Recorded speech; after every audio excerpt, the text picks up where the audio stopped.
পরিবেশ নিয়ে অনেক কথা হয়, অনেক সেমিনার হয়। আমি একটু অন্যরকম প্রেজেন্ট করতে চাই আপনাদের সামনে।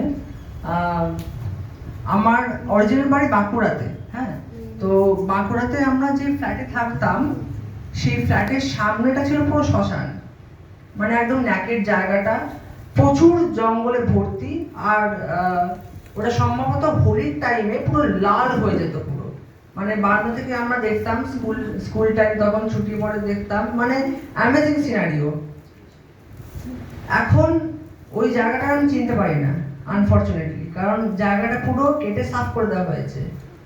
মানে হোলির টাইমে যে সুন্দর সিনারিওটা হতো আর কি, সেটা এখন আর হয় না। এটা মানে সব থেকে যন্ত্রণা নিয়ে বলতে হয় আর কি। এটা আমার প্রথম এক্সপিরিয়েন্স আর কি, যে কিভাবে আস্তে আস্তে গাছগুলোর যে বিউটি এনভায়রনমেন্ট সেটাকে শেষ করা হচ্ছে। সেকেন্ড এক্সাম্পল হচ্ছে, আমি যাদবপুর ইউনিভার্সিটি যেহেতু স্টুডেন্ট, যারা ক্যাম্পাসে গেছেন বা যারা জানেন আর কি ক্যাম্পাসের বিষয়গুলোকে, যে ক্যাম্পাসে প্রচুর গাছ আছে, যাদবপুরে প্রচুর গাছ। মানে এমনকি একটা জায়গার নাম আছে গ্রিন জোন নামে, যে মানে গাছে ভর্তি।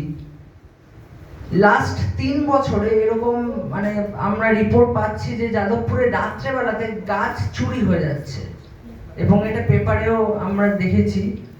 আমরা স্টুডেন্টসরা এটা বারবার অথরিটিকে বলেছি যে মানে গাছগুলো এতটাই সুন্দর লাগে, আর গাছের জন্য যাদবপুরের অন্য নামও হয়েছে আর কি।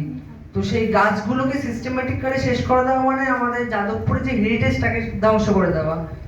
যাদবপুরের স্টুডেন্ট হিসেবে সত্যি খুব কষ্ট হয় এটা। থার্ড এক্সপিরিয়েন্স হচ্ছে যে এগুলো মানে নিউজ পেপারে কয়েকটা জিনিস দেখেছি, খুব সংক্ষেপেই বলবো। যে দেউচা পাচামি, সবাই আপনারা জানেন আর কি, যে দেউচা পাচামিতেও একই ইনসিডেন্ট হয়েছে, যে সেখানকার লোকাল রিসোর্সেস গুলোকে শেষ করে দেওয়া হচ্ছে। আসলে যদি আমরা একটু ভেবে দেখি, আমরা বুঝতে পারবো যে এর বেসিক প্রবলেমটা হচ্ছে কর্পোরেট কোম্পানিগুলোর একতরফা মুনাফা লাভের চেষ্টা।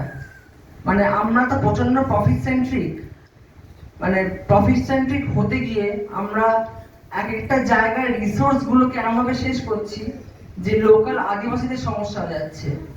দেউচা পাচামির যে রিসোর্সেস গুলো, সেই রিসোর্সেস গুলো অ্যাকচুয়ালি ভাবে ইউজ করতে গিয়ে ওই লোকাল ইনহ্যাবিটেন্টসদের রিহ্যাবিলিটেশনটা ঠিক মতন করে হচ্ছে না। আরেকটা সব থেকে ইম্পর্টেন্ট জায়গা হচ্ছে যে আমরা এবার একটু ওয়েস্ট বেঙ্গল থেকে বেরিয়ে অল ওভার ইন্ডিয়া সিনারিওতে যদি আমরা আসি, তাহলে আমরা বুঝতে পারবো যে কিভাবে ছত্তিশগড় এবং সাউথের যে ডেকান এবং সাউথ ইন্ডিয়ার যে বেল্টগুলো আছে, ওখানেও পর্যন্ত রিসোর্সেস গুলোকে একচেটিয়া ভাবে কোম্পানিগুলোকে লুট করছে। এবং আমি যেহেতু হিস্ট্রি স্টুডেন্ট, ওই জন্য হিস্ট্রির কতগুলো জিনিস আমি মেনশন করতে চাই আপনাদের সামনে। সেটা হচ্ছে যে আমি যদি দেখি যে একদম এনশিয়েন্ট পিরিয়ড থেকে আমরা তো পরিবেশের সাথে খুব মানে কাছাকাছি খুব অ্যাকাস্টামড, মানে পরিবেশ এবং হিউম্যান বিং এর সাথে যেরকম রিলেশনটা ছিল একটা সময়ে, সেটা কিন্তু এখন আর নেই। মানে আমাদের উচিত to get back to the environment. মানে আমরা যেভাবে এনভায়রনমেন্ট থেকে আস্তে আস্তে ডিটাচড হয়ে গেছি, এবং তার জন্যে সব থেকে বেশি বোধহয় সাফার করতে হচ্ছে প্রান্তিক মানুষজন, আদিবাসী হোক বা দলিত হোক বা হয়তো কোনো ট্রাইবাল কমিউনিটিস।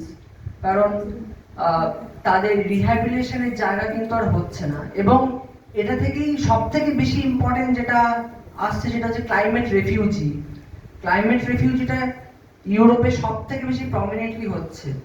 এবং ক্লাইমেট রেফিউজির জন্যই কিন্তু আজকে এই পৃথিবী জুড়ে যেভাবে ডিফরেস্টেশন এবং ক্লাইমেটিক চেঞ্জ, আমরা সোশ্যাল মিডিয়াতে আমরা দেখেছি যে ফেসবুকে খুব লেখালেখি হচ্ছে যে এবার খুব গরম বেড়েছে, কলকাতায় প্রচন্ড গরম, পারা যাচ্ছে না, এসির দরকার। হ্যাঁ, এসি না হয় একটা সাময়িক আমাদের একটা রিলিফ দিল, কিন্তু ফিউচারে কি? মানে এসি তো কোনো মানে পার্মানেন্ট সলিউশন হতে পারে না। কারণ আমরা জানি যে মানে আমরা থাকি কলকাতাতে আমরা দেখতে পাচ্ছি কিভাবে গাছগুলোকে কাটা হচ্ছে, রাতের বেলা চুরি করা হচ্ছে, পুকুর বুঝিয়ে দেওয়া হচ্ছে, ডোবা বুঝিয়ে দেওয়া হচ্ছে। আমি যে ফ্ল্যাটে থাকি তার আশেপাশে কোনো পুকুর নেই, এবং আমরা বুঝতে পারি সন্ধ্যাবেলায় যে কিভাবে হাওয়ার তেজটা আস্তে আস্তে মানে কমে যাচ্ছে আর কি, যেহেতু গাছপালার অভাব, পুকুর বুঝিয়ে বড় বড় ফ্ল্যাট তোলা হচ্ছে। এবার আমরা একটু যদি ওয়ার্ল্ডে যাই আস্তে আস্তে, তাহলে আমরা দেখতে পাবো যে গোটা ওয়ার্ল্ড জুড়েও কিন্তু একই অবস্থা।